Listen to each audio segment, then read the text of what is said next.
सर्वेभ्यो नमो नमः। कक्षा में उपस्थित सभी सदस्यों का आदर सहित यथा योग्य अभिवादन एवं स्वागत है। सभी सदस्य अपने अपने स्त्रों का ध्यान करें। माता गायत्री के मंत्रों का एक बार उच्चारण अवश्य कर ले। साथ ही अपने प्रेरणा के स्रोत एवं अपने गुरुजनों को भी अंतर्मन से अभिवादन कर ले। हम लोगों के द्वारा नियमित रूप से कुंडली फलादेश पर आधारित कक्षा लिखी जाती है। आज की कक्षा की जो विषय वस्तु आप लोग देख रहे हैं, यहाँ पर लिखा गया है कि कुंडली के दूसरे भाव का फलादेश कैसे करें।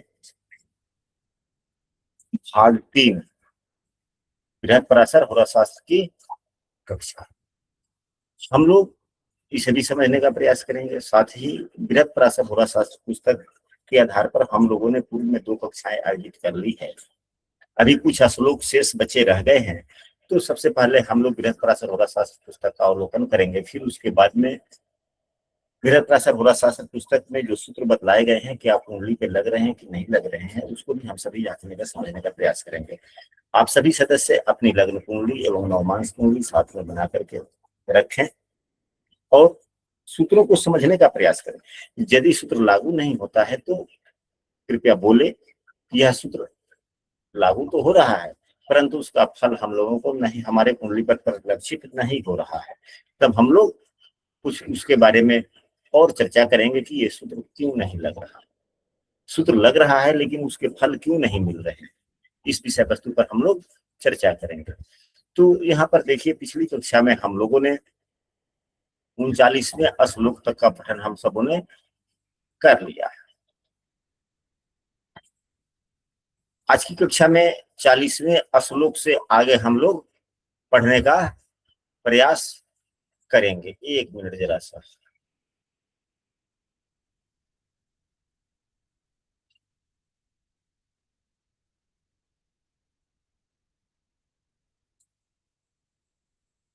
कक्षा के उपाचार्य श्री संजय कुमार ओझा जी शामिल हो चुके हैं। हम इनसे निवेदन करेंगे कि श्लोक संख्या 40 से आगे 2-4 श्लोक पठन करने का प्रयास करें।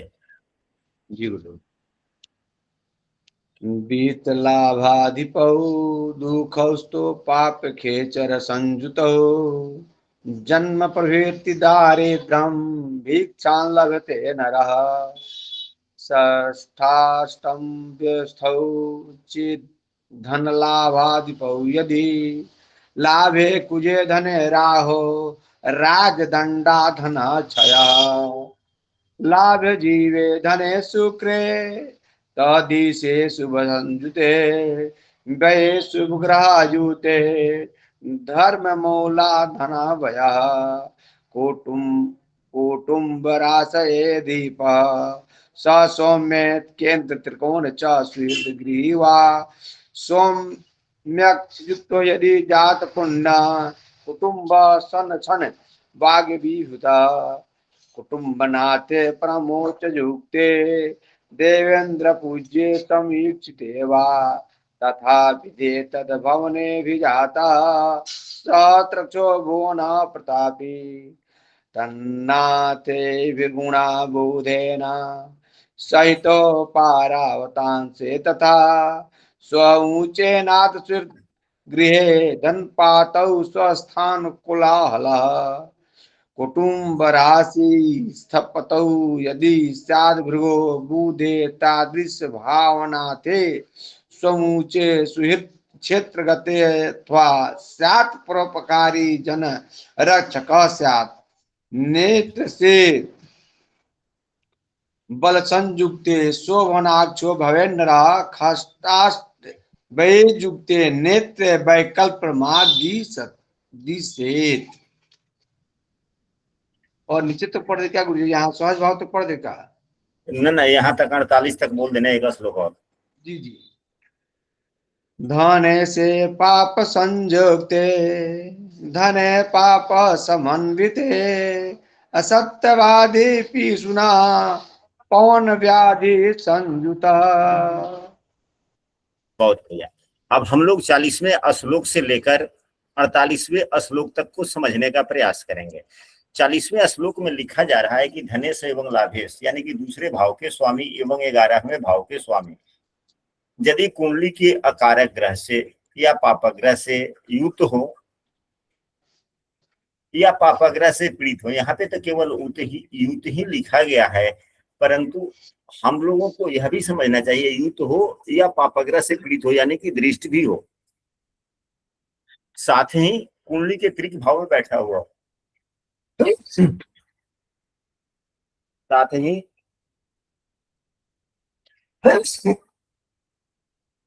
कुंडली के त्रिक भाव में, यानी कि कुंडली के छठे, आठवें, 12वें भाव में बैठा हुआ हो, तो जन्म से ही दरिद्र होता है, भिक्षा मांगकर खाने वाला होता है।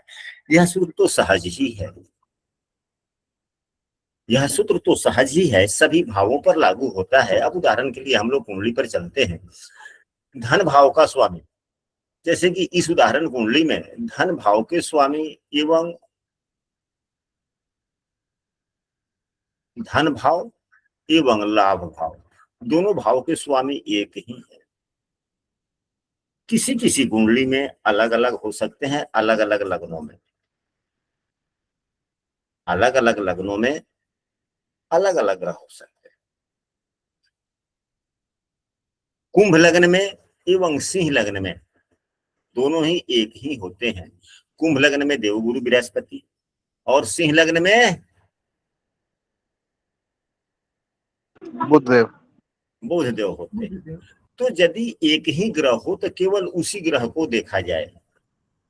अगर यहीं इस उदाहरण कुंडली में अगर सिंह लग्न की कुंडली है, अगर बुधदेव दशम छठे में होते, 8वें में होते या 12वें में होते और पापग्रह से युत दृष्ट होते तो समस्या है।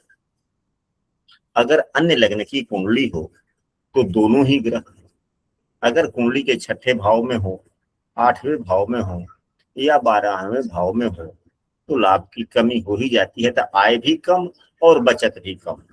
जितने पीड़ित होंगे उतना ही बुरा स्थिति, यानी कि आय भाव का स्वामी खराब हो गया, संचय भाव का स्वामी खराब हो गया,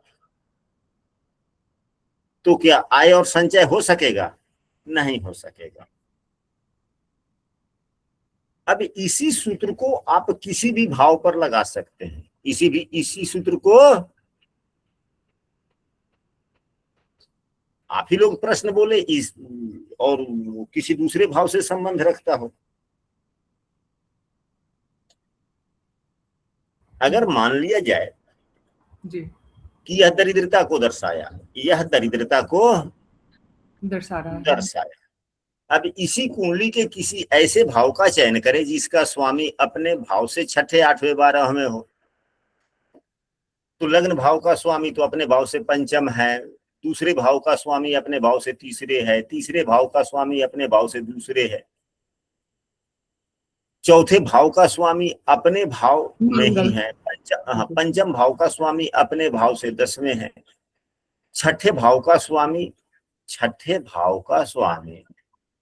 अपने भाव से 7वें है, 7वें है, सप्तम भाव का स्वामी अपने भाव से छठे हो गया। ये तो 7वां भाव के लिए अगर हम फलादेश करेंगे तो यहाँ थोड़ा गड़बड़ दिख रहा है। अभी और कुछ आगे बढ़ते हैं। 8वें भाव का स्वामी अपने भाव से 7वें है, नवम भाव का स्वामी अपने भाव से 8वें है, यानी कि नवम भाव थोड़ा गड़बड़ दिखा, 7वां एवं 9वां। 10वें भाव का स्वामी अपने भाव से 7वें है, 11वें भाव का स्वामी अपने भाव से छठे, 12वें भाव का स्वामी अपने भाव से पंचम है। इस प्रकार यह 3 भावों पर यह सूत्र लगाया जा सकता है, 3 भावों पर सूत्र लग सकता है। अगर अब 7वें भाव का फलादेश हम लोग करें, दाम्पत्य जीवन या कोई भी व्यक्ति अपना काम करे, जैसे यह जातक है तो वकालत की पढ़ाई पढ़ रहा है, तो वहां पे जूनियर वकील, सीनियर वकील इत्यादि का सहयोग मिल पाएगा या नहीं मिल पाएगा? सहयोग के लिए तो हम लोग 7वां भाव ही देखते हैं ना जी। अगर कोई व्यवसाय ही अपना करता है, अगर वकील की कुंडली ना हो, किसी व्यवसायी का ही कुंडली हो,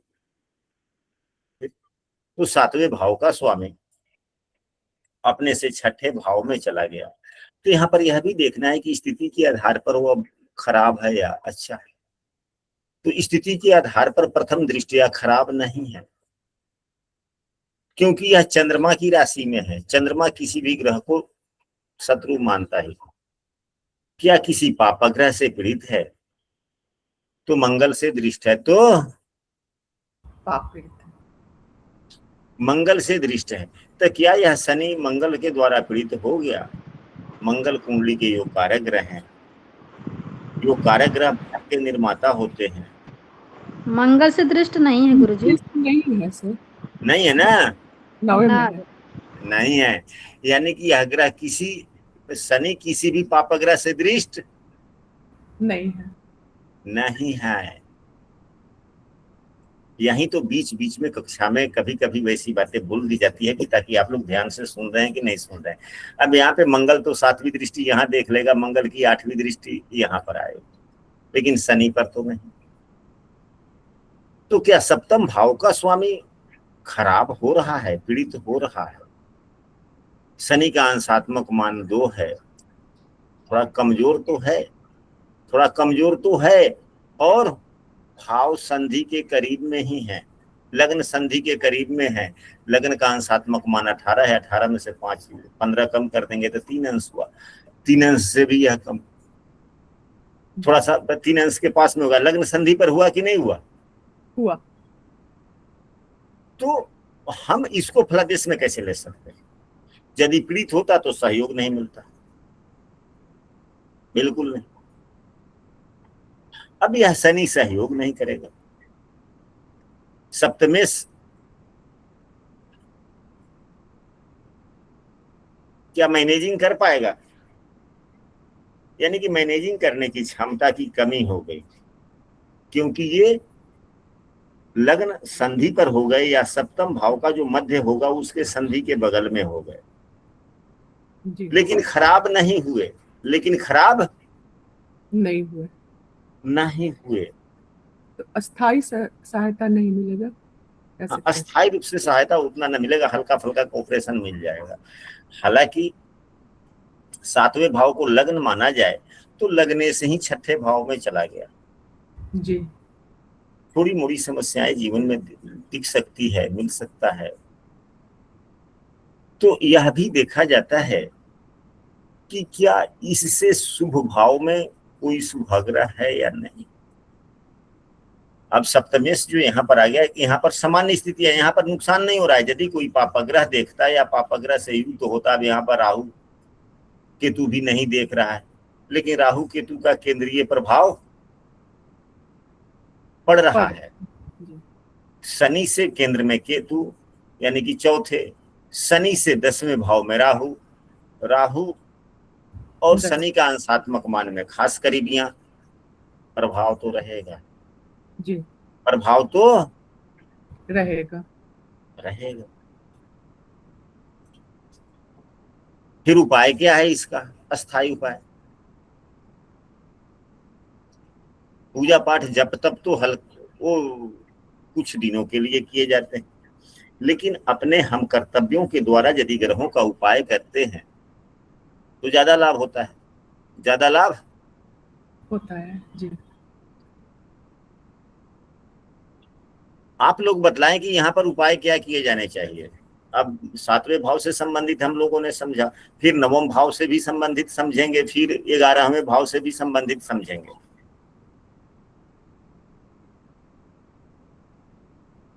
क्योंकि जिस भाव का स्वामी अपने भाव से 6ठे 8वें 12वें होकर के पीड़ित हो जाए, उस भाव के फलों में नुकसान होने की संभावना ही नहीं होती ही है, ऐसा देखा गया है। क्या ऐसी सूत्र यह सूत्र आप लोगों ने कभी पूर्व में पढ़ा है या नहीं पढ़ा है? पूर्व में तो पढ़ा होगा। जी। और भी ढेर सारे सदस्यगण हैं, आप लोग भी कुछ बोले। गुरुजी 12वें घर में जो ग्रह बैठे होते हैं उनका दान किया जाता है। दान किया जाता है, ठीक है। तो यह भी तो नियम है कि जिस ग्रह को अच्छा करना हो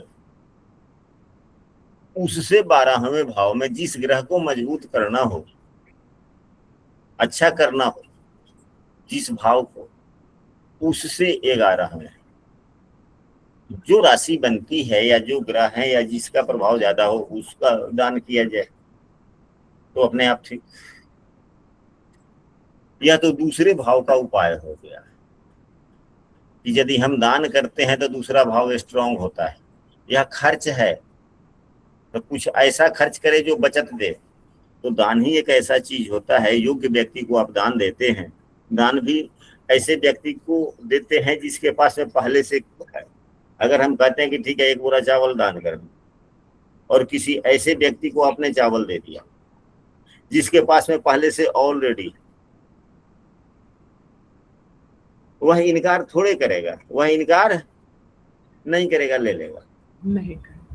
और दूसरा जिसको चावल है ही नहीं है खाने के लिए या समस्याएं हैं, अगर उसको आप चावल दे रहे हैं वह क्या करेगा?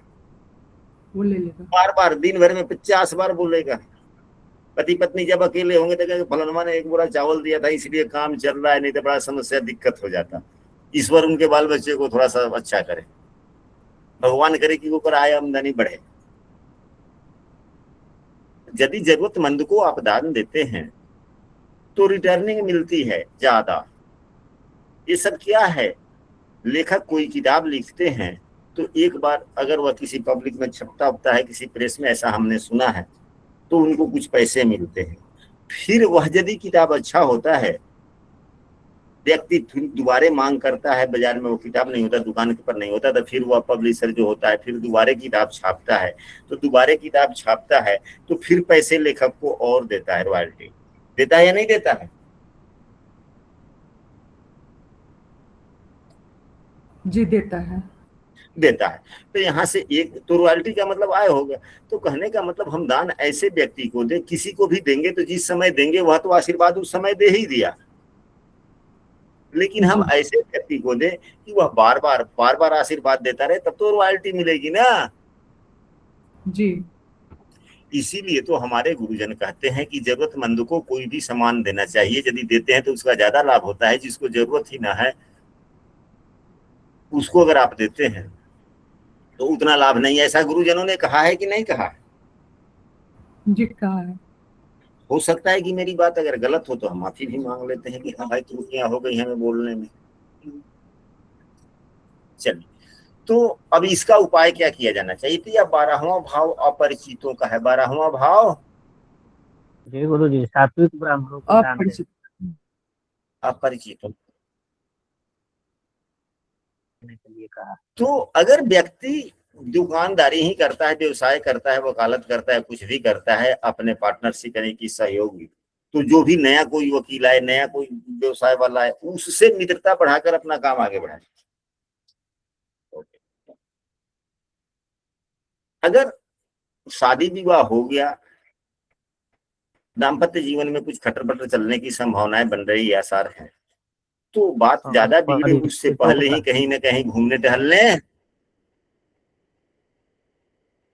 ऐसे ऐसे जगहों पर घूमने जाएं पति पत्नी, जहां पर कभी नहीं गए, जहां पर कभी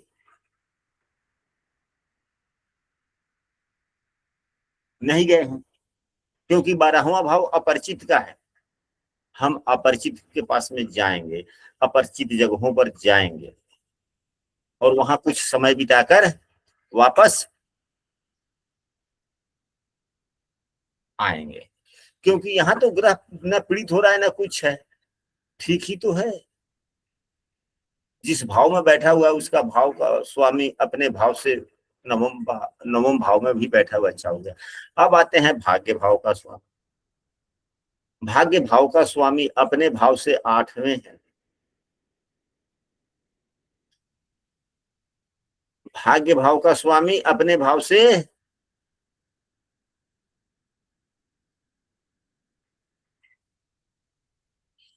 यहाँ पर भाग्य भाव का स्वामी अपने भाव से 8वें है या नहीं है? जी जी गुरु जी। तब तो खराब हो जी गया। गुरु जी, आ गए। ये भाव जो है केंद्र त्रिकोण भाव है। त्रिकोण भाव का स्वामी केंद्र भाव में आके बैठ गया एवं कई लाभ प्रदाता ग्रह के साथ में हो गया। आय के लिए तो ठीक ही ठाक, आय के लिए ठीक ही ठाक हो गया। चौथे भाव में किसी भी ग्रह का बैठना, स्वराशि का होकर के कोई भी ग्रह किसी भी भाव में बैठ जाए, किसी भी भाव का फल खराब नहीं करता। एक तो योग कारक, दूसरे स्वगृही, तीसरे दो दो शुभ ग्रहों से युक्त, भाव क्या खराब होगा? नहीं होगा गुरुजी। नहीं होगा। अब यहाँ पर आते हैं, आय भाव का स्वामी अपने भाव से छठे बैठ गया, यह खराब योग है, परंतु यह भी तो सूत्र है कि यदि आय भाव का स्वामी एवं भाग्य भाव का स्वामी की युति हो जाए और कुंडली के किसी भी शुभ भाव में हो जाए तो आय बहुत अच्छा होता है, यानी कि आय स्थिर आय होने की संभावनाएं बनती है। अगर भाग्येश एवं आय भाव का स्वामी कुंडली के शुभ भाव में युक्त हो जाए तो अच्छे योग का निर्माण होता है कि नहीं होता है?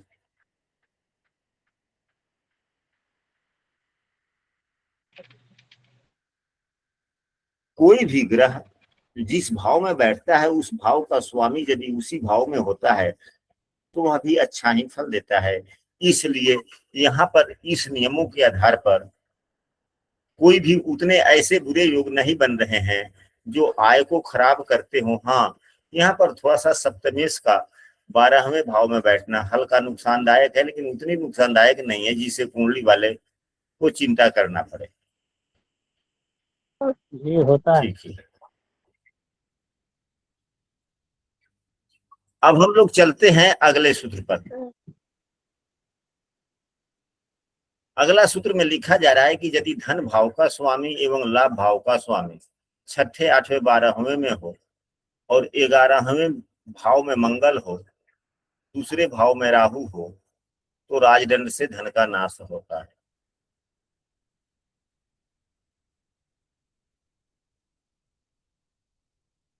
यह सूत्र सामान्यतः लागू होता है सभी कुंडलियों पर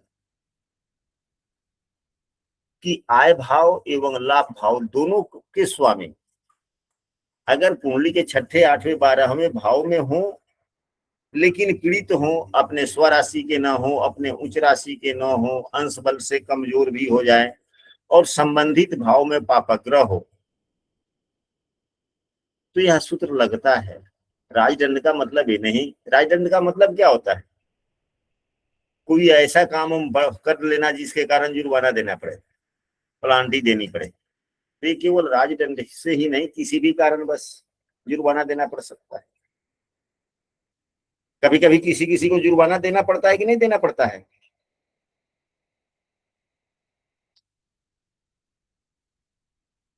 पड़ जाता है ऐसा। पड़ जाता है। राजदंड क्या है? राजा द्वारा दी गई सजा। ठीक है, यह पहले के जमाने की बात हो सकती है। अभी तो सरकार देगी सर। सरकार के ठीक है, द्वारा सरकार दिया क्या गया करता है? है। भाई मेरे, आप लोग फाइन लगा, टैक्स चोरी ऐसे खूब बढ़िया से समझने का प्रयास। टैक्स दंड दंड देने नहीं हुआ, टैक्स दंड दंड देने नहीं का हुआ। अब जैसे ट्रैफिक में हम ये करें तो पुलिस हमारे ऊपर ये लगाती है, दंड लगाती है, तो इस तरीके से दंड हो गया आज के समय के अनुसार। पूरे शब्दों को समझे। दंड कौन देता है? जब हमसे कभी भी कोई गलती होती है तभी तो दंड के भागी होते हैं ना। जी, तो दंड देने का अधिकार पुराने जमाने में जब यह पुस्तक लिखा गया था तो दंड देने का अधिकार उस समय किसको था? राजा को। राजा को था, इसलिए यहाँ पर राजदंड लिख दिया गया। आज वह दंड कौन सुनाता है? सरकार, कोर्ट न्यायाधीश सुनाता है, न्यायालय। और सबसे बड़ा न्यायालय कौन है दुनिया का? दुनिया का, इंडिया का सुप्रीम कोर्ट है। हम पूरे दुनिया की बात करते हैं। भगवान भगवान हाँ जी, सबसे बड़ा कोट जो है वो हमारा समाज है, वो हमारा समाज है। जी। समाज है। हमसे कोई भी त्रुटियां हो, अगर हम न्यायालय में जाते हैं फिर भी अगर समाज में ही 5 व्यक्ति बैठ के अपना समाधान कर लेते हैं और उसका साक्ष्य हम कोर्ट तक देते हैं, तो सभी कोर्ट समाज के फैसले के सामने झुकना होता है। झुकते हैं कि नहीं झुकते हैं? जी। झुक जाते हैं। तो सामाजिक कोर्ट यानी कि हमसे कोई ना कोई ऐसी गलतियां हो जाती है जो हमें जुर्माना या दंड देना पड़ता है, चाहे वो समाज के अंदर ही क्यों नहीं। यह हमारे गुरुजनों का सुझाया हुआ बात है। यह तब की पुस्तकें हैं जब केवल राजा ही दंड दिया करता था। आज के जमाने में हम सभी के पास में इतना मन मस्तिष्क विकसित हो चुका है कि हम अपने गलतियों के लिए जब उलाहना आता है तो अपनी गलती स्वीकार करते हैं, और किसी भी प्रकार का जो हमारे जो बुजुर्गन होते हैं कुछ सुना देते हैं कि या तुम भरपाई कर दो सब कुछ ठीक ठाक हो जाएगा। तो इस प्रकार के लागू हो सकता है। अब बातें स्पष्ट हो गया? जी। आगे बढ़ते हैं। यहाँ पर लिखा जा रहा है कि लाभे जीवे धने शुक्रो, यानी कि लाभ भाव में, यानी कि 11वें भाव में देव गुरु बृहस्पति, धने शुक्र यानी कि दूसरे भाव में शुक्रदेव हों, तद से शुभ संयुक्त, व्यय शुभ ग्रह युक्त, यानी कि 12वां भाव भी शुभ ग्रह,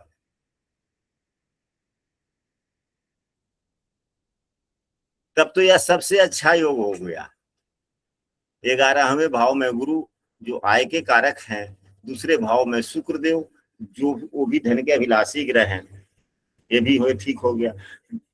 तो आय भी ठीक हो गया, संचय भी ठीक हो गया, और तब तो आय ठीक ठाक हो गया, बहुत अच्छा हो गया। अगर इसी के साथ 12वें भाव में कोई भी शुभाग्रह हो जाए या 12वां भाव शुभ प्रभावित हो जाए, तो धर्म के कारण द्रव्य का व्यय होता है, तो खर्च भी होगा तो अच्छे अच्छे कार्यों में होगा, आपकी धन की वृद्धि होती चली जाएगी। आप लोग देखते होंगे कि बहुत बड़े बड़े जगह जहाँ भंडारा वगैरह चलता है, एक एक व्यक्ति एक एक ट्रक चावल, एक एक ट्रक घी इत्यादि देते रहते हैं। तो यदि दान करने से उनका ग्रह हाँ में जी, बैठे हो, दृष्टि हो 12वें भाव में गुरुजी, आय भाव में। हाँ तो भी हाँ। यहाँ पर ये नहीं कि देवगुरु बृहस्पति ही हो। अगर देवगुरु बृहस्पति बैठे हैं तो और उत्तम है, नहीं तो अगर 11वां भाव भी शुभ प्रभावित हो, दूसरा भाव भी शुभ प्रभावित हो, 12वां भाव भी शुभ प्रभावित हो, तो आय भी ठीक होगा, संचय भी ठीक होगा, और पैसे का खर्च भी होगा तो अच्छे कार्यों में होगा। अगर देवगुरु बृहस्पति ही बैठ जाए तो और सुंदर, अगर देवगुरु बृहस्पति की दृष्टि 11वें भाव पे हो जाए तो उत्तम, शुक्रदेव दूसरे भाव में हो जाए तो और उत्तम, नहीं तो कोई भी शुभ ग्रह हो तो भी ठीक। यानी कि भाव जितना शुभ प्रभावित होगा उतने पर। अब इसके बाद में दूसरे भाव का स्वामी शुभ ग्रह से युक्त होकर,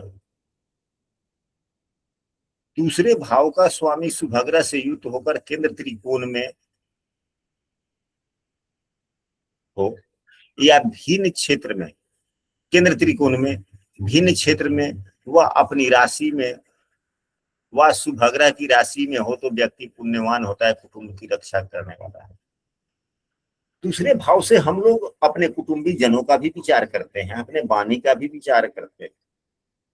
तो दूसरे भाव के स्वामी अगर शुभ ग्रह से युक्त होकर कुंडली के शुभ भाव में होंगे तो सामान्यतः दूसरे भाव से जितने फलों का विचार किया जाता है, आंख की रोशनी का तो दायां आंख भी ठीक ठाक रहेगा, परिवार के समृद्धि का वह भी ठीक ठाक रहेगा, वाणी भी हमारी ठीक रहेगी, धन संचय भी होंगे, सब कुछ होगा। अगर वह दूसरा भाव हमारे वाणी का भी है, तो जब वाणी ही ठीक तो सब कुछ ठीक, शुभ ग्रह है तो वाणी ठीक हो ही जाना है। धनेश अपने उच्च राशि में हो और देवगुरु बृहस्पति से देखा जाता हो, ये तो सर्वोत्तम योग हो गया। यह क्या हो गया? अगर दूसरा भाव जो धन का प्रतिनिधित्व करता है, दूसरा भाव यदि दूसरे भाव का स्वामी कुंडली में कहीं भी अपने उच्च राशि का हो और देवगुरु बृहस्पति से देखा जाता है, और देवगुरु बृहस्पति इस कुंडली में यहाँ पर है, इनकी दृष्टि कहाँ कहाँ जा सकती है, यहाँ जाएगी, यहाँ पर आएगी, एवं इन्हीं भावों में अगर दूसरे भाव के स्वामी होते तो क्या था? देवगुरु बृहस्पति आय के भी कारक हैं, धन के भी कारक हैं, ज्ञान के भी कारक हैं, कर्म के भी कारक हैं, भाग्य के भी कारक हैं। तो इन सभी चीजों के द्वारा देखा जाना। अब कहने का मतलब यहाँ पर काफी द्रव्य की बात लिखी जा रही है, सहस्त्र द्रव्य, यानी कि काफी धन। तो धन होगा क्यों नहीं? धन भाव को के स्वामी को यदि भाग्य का कारक देखे, आय का कारक देखे, संचय का कारक देखे, ज्ञान का कारक देखे,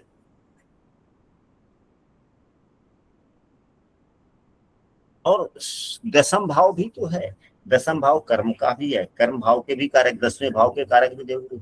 तो इतने शुभ भावों के, इतने आवश्यक भावों के कारक ग्रह के द्वारा यदि धनेश देखा जाएगा तो क्या इसमें वृद्धि होगी या नहीं होगी? काफी वृद्धि होगी। जी जरूर होगी। धनेश शुक्र बुध से युक्त हो पर्वतांश में तो प्रसिद्ध नहीं होता।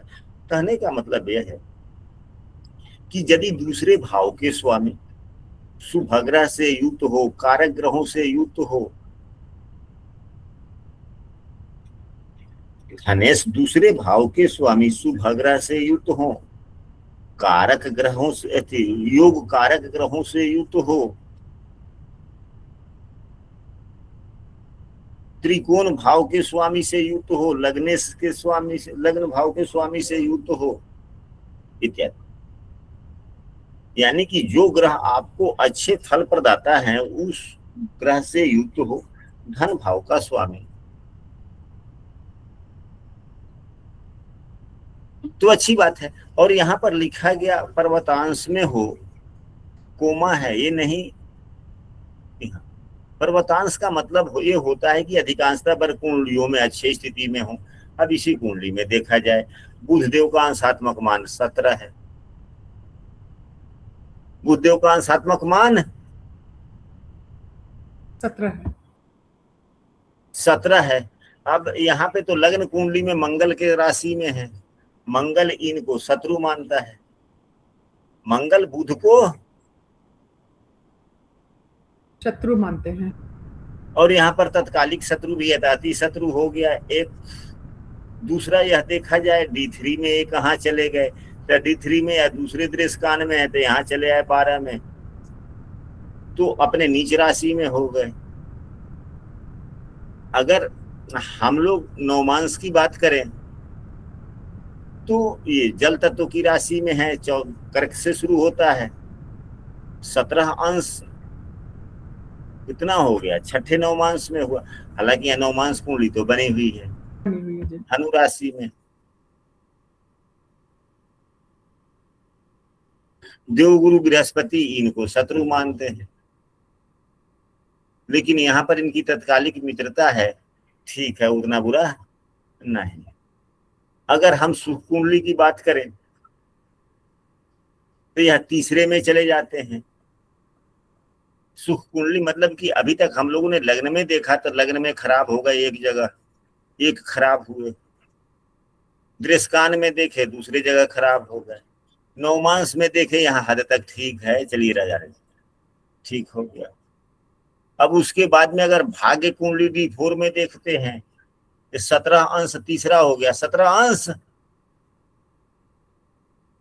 तीसरा भाग हुआ, तो तीसरा भाग अपने से 7वीं राशि 2 नंबर में, यहाँ अपने मित्र की राशि में। और भी एक आध कुंडली देख लेंगे, मतलब जितने अधिक से अधिक कुंडलियों में, अगर अधिक से अधिक पर कुंडलियों में अच्छी स्थिति में है तो अच्छी बात है। तो निर्णय क्या हुआ यार? अगर मंगल देव है तो योग कारक ग्रह है, भाग्य भाव के स्वामी है, इसलिए अच्छे हो गए। शुक्रदेव 10th भाव के स्वामी हैं, ये भी ठीक होगा। कम से कम शुक्रदेव तो 10 में से है, ठीक है। जी कम से कम 4 कुंडलियों को हमने देखा, 2 में तो अच्छा पाया, जी यानी कि इक्वल बराबर तो हो गया ना। अगर 2 जगह खराब है तो 2 जगह अच्छा है, सामान्य तो हुआ ना। तो जी यहाँ पर कुंडलियों से या सामान्य में आ गया और स्थिति के आधार पर उत्तम है या खराब है। योग कारक ग्रह किसी को नुकसान नहीं करता। योग कारक ग्रह के पास में तो मजबूरी है कि उसको अच्छा फल देना ही है। योग कारक ग्रह के पास में मजबूरी है अच्छा फल देना है कि नहीं देना है? जी देना है। देना। तो अच्छा फल कब मिलेगा? जब व्यक्ति के पास में आय होगा, संचय होगा, तभी तो अब व्यक्ति योग्य बनेगा। कहने का मतलब कि जीवन में व्यक्ति कुछ पढ़ता है, सीखता है, कोई काम करता है, इन्हीं के लिए ना, आय के लिए, संचय के लिए। तो आय संचय में तो सहयोग करेंगे ही करेंगे। जी अब हम लोग चलते हैं अगले सूत्र पर। यहाँ पर या अपने मित्र के घर में हो जितना अच्छा हो, ठीक है। धनेश शुक्र व बुध अपने मित्र के घर में हो तो व्यक्ति परोपकारी, यानी कि दूसरे भाव का स्वामी शुभ ग्रह से युक्त हो, अपने स्वराशि का हो, अपने उच्च राशि का हो, जितना हो वह सब अच्छा हो गया। धन के लिए भी अच्छा, वार्तालाप के लिए भी अच्छा। दूसरा भाव संस्कार का भी है। दूसरा भाव संस्कार का है। तो यदि वहां पे शुभ ग्रह है तो अच्छी बात है, व्यक्ति संस्कारी होगा ही। धनेश बलवान हो तो सुंदर नेत्रों वाला होता है।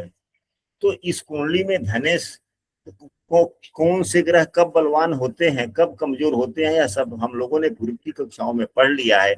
तो उस आधार पर इस कुंडली में धनेश बलवान है या कमजोर है?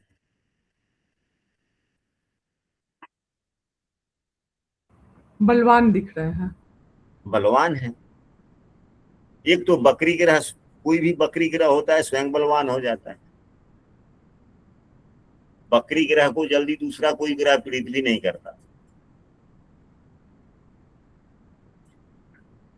लग्न के अंशात्मक मान के पास में है, अपने मित्र शुभ ग्रह शुक्र देव के साथ में है, कुंडली के योग कारक ग्रह के साथ।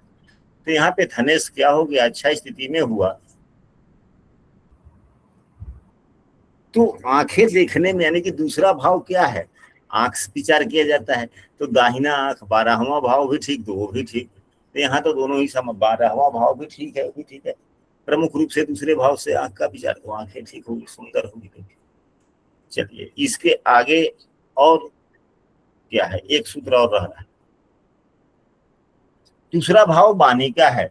दूसरा भाव वाणी का है। वाणी दूसरा भाव, हाँ, दूसरा भाव जितना ही पाप प्रभावित होगा उतना ही वाणी खराब होगी। अगर राहु शनि का प्रभाव ज्यादा होगा तो व्यक्ति टेललाई झूठ ज्यादा बोलेगा। मंगल का प्रभाव होगा तो थोड़ा उग्र वाणी बोलेगा। सूर्य देव का प्रभाव होगा तो अधिकार वाली बात बोलेगा। बुध देव का प्रभाव होगा तो बचपना वाली बातें होगी। देव गुरु बृहस्पति होंगे, दूसरे भाव से संबंध अपनाएंगे या बैठे हुए रहेंगे तो फिर क्या, तो ज्ञानवान बातें बोलेगा। अब यहाँ पर अब इनकी वाणी कैसी हो सकती है, देख ले। तो यहाँ तो देवगुरु बृहस्पति बैठे हुए, एक तो ज्ञानवानों की तरह से बात करेंगे, दूसरे भाव का स्वामी, पर ज्यादा प्रभाव मंगल का तो है ही नहीं। मंगल तो 2 अंशों का है या 17 अंशों का है, 15 अंश की दूरी पर है। प्रभावित तो शुक्र कर रहा है ना। जी तो फिर वाणी कैसी होगी? चंद्रमा भी देख रहे हैं गुरु को।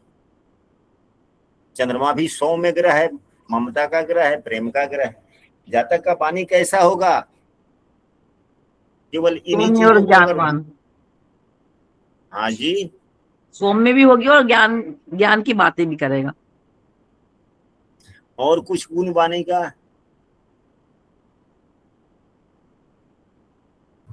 थोड़ी कड़क हो जाएगी कड़क क्योंकि योग कैसे? कारक मंगल देव है। हाँ, तो मंगल देव है, तो मंगल की दृष्टि दूसरे भाव पर नहीं है। यदि युति दूसरे भाव के स्वामी के साथ में, तो दोनों ग्रहों के बीच का अंशात्मक मान कितना है? 15 अंशों से ज्यादा दूरी है ना, अच्छा जी। इसलिए नहीं। हाँ, आपका यह कहना जायज ही है कि थोड़ा सा बड़ा अधिकार वाला बोलेगा, लेकिन बोलेगा कैसे? ये बड़े सौम्य तरीके से बोलेगा, जी एक बात को डायरेक्ट पॉइंट पर नहीं जाकर के एक दो वाक्य पहले भूमिका बांधेगा। ये भूमिका करेगा, बातों का मतलब पॉइंट का भूमिका, एक दो वाक्य में भूमिका करेगा, फिर जी निचोड़ बातें बदलाएगा, बड़े प्रेम के साथ बोलेगा, वाणी कर्कश नहीं होगी, लेकिन उसमें कर्कशता वाली बात नहीं होगी, लेकिन अधिकार ज्यादा हो जाएगा। अधिकार ज्यादा हो जाएगा जी। यह स्पष्ट सी बातें हैं। और यह जिस व्यक्ति की कुंडली है उनको आरती जी जानती हैं। तो क्या जो अभी हम लोगों ने फलादेश किया वाणी के बारे में कि वाणी कैसा होगा, क्या इसी प्रकार की उस जातक की वाणी है या क्या कैसा है? जी एकदम सटीक है। तो यह ऐसा क्यों? आपने कहा उग्रता, हमने उग्रता वाली बातें काट दी, हमने उसको अधिकार वाली बातें में बदल दिया। तो उग्रता एवं अधिकार दोनों में अंतर है या एक ही है? अलग है, दोनों में अंतर है। मंगल उग्रता देते हैं और अधिकार कौन ग्रह देता है? गुरुदेव बृहस्पति। अधिकार के कारक सूर्य देव हैं, सूर्य देते हैं। अच्छा, अधिकार के कारक सूर्य देव।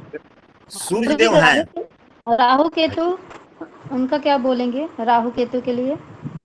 अच्छा, तो ये तो भ्रमित करते हैं, चाहे जो भी है, ठीक है, एकाएक जो भी है।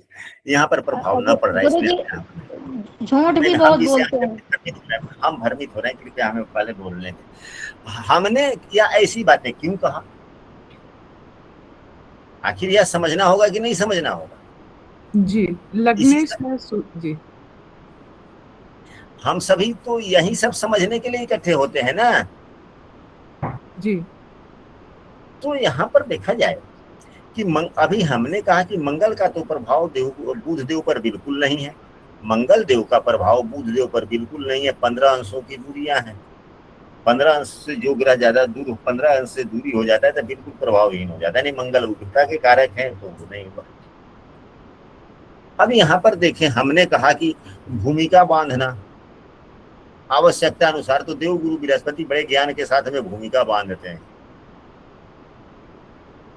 यानी कि हम सामने वाले को जो बोल रहे हैं वह पूरी बातों को समझ जाए, उसके लिए उसको पहले प्रिपेयर करते हैं। जैसे हम ही पढ़ाने जाते थे विद्यालय में, तो हम पढ़ाते ही नहीं थे। हम 5 से पूरे 40 मिनट की घंटी में हम 5 मिनट पढ़ाते थे, 2 से 4 5 मिनट पढ़ाते थे, लेकिन बड़ा स्पीडली पढ़ाते थे, बहुत स्पीडली पढ़ाते थे। अगर 10:20 से घंटी शुरू हो गई और 11 बजे तक है, 40 मिनट की घंटी है, तो राइट 10:20 में नहीं तो 10:21 में हम क्लास के अंदर में इन। विद्यार्थी सब भी कहता था, उस समय भी विद्यार्थी सभी सर जी कोई नहीं कहता था। हम जब इंग्लिश मीडियम स्कूल में पढ़ाया करते थे तो उस वक्त भी विद्यार्थी सब सर जी कोई नहीं कहता था, सब कोई गुरु जी कहते थे। विद्यार्थी सब गुरु जी कहते, तो गुरु जी की घंटी बैठ। आज एक नया कहानी सुनने को मिलेगा। सब को पढ़ने के लिए कम उत्सुक रहता था, नया कहानी सुनने के लिए ज्यादा उत्सुक। क्यों? हम कहानी क्यों कहते थे? तो हम लोग तो हमारा काम ही कुछ ऐसा है कि हम प्रेरणावर्धक, धर्म पुराण पढ़ने वालों के पास में प्रेरणावर्धक कहानियों की कमी नहीं होती। क्या होता है? नहीं होती। जो पुराण पढ़ता हो, रामायण पढ़ता हो, महाभारत पढ़ता हो, इत्यादि पढ़ता हो, तो उस व्यक्ति के बाद प्रेरणावर्धक है।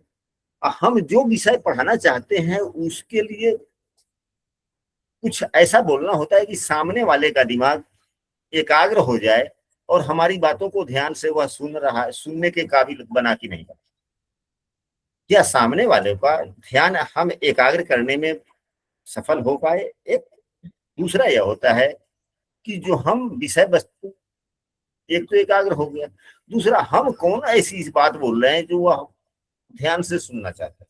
तो जब उसका ध्यान एकाग्र हो जाएगा, हमारी बातों को सुनने लगेगा, तो हंसी हंसी बोल देंगे हाँ भाई तो आप कुछ पढ़ भी लेते हैं। तो एक तो ध्यान एकाग्र हो ही गया है, तो जो बात आप बोलेंगे तुरंत उसी समय के उसी समय वह समझ भी जाएगा। तो पढ़ने के लिए हम लोग कम देर में बहुत सी बातों को पढ़ सकते हैं, परंतु समझने के लिए तो लंबा देर कहते थे। तो वही बात है थोड़ा भूमिका। तो ये देवगुरु बृहस्पति भूमिका कुछ देते हैं, और यहाँ पे चंद्रमा से दृष्ट हैं, इसलिए बड़े प्रेम पूर्वक सौम्यता के साथ। अब बुधदेव शुक्र से युक्त हैं, कुछ ना कुछ तो फल शुक्रदेव का पड़ेगा ही पड़ेगा, क्योंकि देवगुरु बृहस्पति से नवम भाव के भी स्वामी हैं। देवगुरु बृहस्पति जहां बैठे हुए हैं वहां से नवम भाव और या कर्म भाव भी है, और शुक्रदेव निचोड़ के कारक है। तो निचोड़ का मतलब होगा कि पॉइंट ऑफ व्यू 2-4 मिनट भूमिका करके आपको डायरेक्ट पॉइंट ऑफ व्यू पर ही लेकर जाएगा बड़े सौम्य तरीके से। लेकिन अब यह सूर्यदेव की कर्म भूमि भी है, सूर्यदेव से 10वां भाव भी है, तो 10वां भाव पर काम करेंगे सूर्यदेव। जी। तो सूर्यदेव अधिकार के कारक, तो यहाँ पे तो सभी सौम्यता भी आ गया, विवेकशीलता भी आ गई, निचोड़ निष्कर्ष भी आ गया, और साथ में सूर्यदेव का समावेशन हो गया। सूर्यदेव के 10वें हैं, इसीलिए बड़े अधिकार पूर्वक, प्रेम से अधिकार पूर्वक बातों को कहना। अब बातें स्पष्ट हुआ? जी। तो आशा करते हैं कि आज की कक्षा आप लोगों के लिए आनंददायक रहा होगा, ज्ञानवर्धन में सहायक हुई होगी। अब हाँ, अब कोई सदस्य बीच में अपने प्रश्न पूछ रहे थे, अपनी प्रश्न को रखें।